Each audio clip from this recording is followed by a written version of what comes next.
Shalom, jumpa lagi dengan saya di Klavos Sukacita. Saya akan memberkati saudara lewat firman Tuhan. Namun sebelumnya mari kita berdoa. Bapa, terima kasih, kami rindu mendengarkan firman-Mu. Roh Kudus berbicaralah terus dalam hidup kami, agar kami mampu menangkap suara Tuhan. Amin. Bagian firman Tuhan dalam kitab Injil Yohanes pasal 20 ayatnya yang ke-27, demikian bunyi firman Tuhan.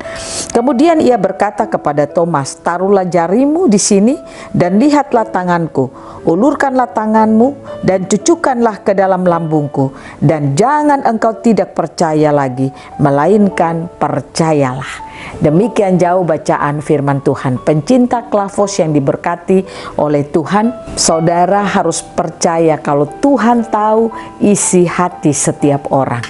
Apa yang kita pikirkan, apa yang kita inginkan, apa yang kita perkatakan, Tuhan tahu semuanya itu. Tidak ada yang tersembunyi bagi Tuhan. Oleh karena itu, pastikan apa yang kau katakan itulah perkataan-perkataan karena percaya. Sehingga apa yang kau katakan itu akan menjadi realita dalam hidupmu. Thomas memperkatakan apa yang dia tidak percayai, dan Tuhan tahu apa yang dikatakan oleh Thomas. Kalau saudara baca pada ayatnya yang ke-25, di situ Thomas berkata, sebelum aku mencucukkan jariku ke dalam bekas paku dan jariku ke dalam lambungnya, aku tidak akan percaya. Apa yang dikatakan Thomas, Yesus tidak ada di situ.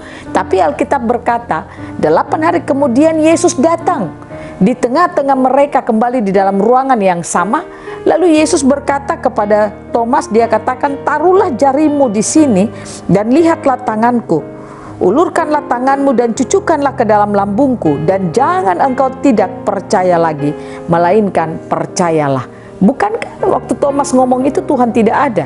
Tetapi Alkitab mencatat, waktu Yesus itu datang kembali ke tempat itu, lalu dia memperkatakan apa yang dikatakan oleh Thomas. Nah, itu berarti bahwa Yesus tahu isi hati setiap kita. Pastikan isi hati saudara itu isi hati yang percaya kepada Tuhan. Supaya apa yang kau percayai itu, dia akan datang kepada saudara dan membuat apa yang kau percaya itu menjadi kenyataan dalam hidupmu. Nah, ini yang saya ingin mengajak saudara dan saya. Mari kita terus bangun hidup kita dengan Tuhan. Dengan firman-Nya kita dengar, kita imani itu, kita hidupi itu, kita jalani itu dalam hidup kita. Sehingga Tuhan tahu isi hati kita. Kalau Dia tahu isi hati kita, kalau isi hati kita adalah hati yang percaya, itu pasti menjadi kenyataan. Lihat apa yang dialami oleh Thomas. Yesus datang dan berkata kepada dia apa yang ada di pikirannya, apa yang ada pada hatinya. Yesus tahu itu. Nah, oleh karena itu saudara, mari kita belajar. Jangan jadi orang Kristen yang tidak suka dengan firman Tuhan.